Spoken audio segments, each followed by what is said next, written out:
At ngayon naman, ano, nagkaroon na siya ng mais-snow yung branches niya, ano. At may mangilan-ngilan pa rin naman yung mga dahon. Ayan. Whew! Lamig. Tapos may snow. Tapos sumikat si Haring Araw. The best. Samantalayin na natin kasi magme-melt na to after mga ilang hours hanggang bukas. So titigas na siya after. So ngayon, makikita nyo, sobrang lambot. Ito na. Para pa rin siyang cotton candy. Ayan. Tapos malamig, hindi ako nakapag-gloves eh. Ayan. Ganda, no? Tapos mapapansin nyo yung ice. Para siyang pag tinamaan siya ng araw.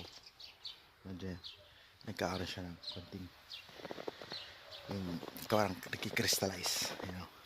Kita nyo nga ito. Ako. Alubog na sa ano. Sa snow. Lamig.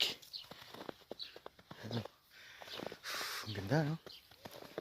Sana one day madala natin yung family natin dito para ma-enjoy din nila tong ganitong gandang view, lalo na pag ganitong nag-i-snow, although malamig pero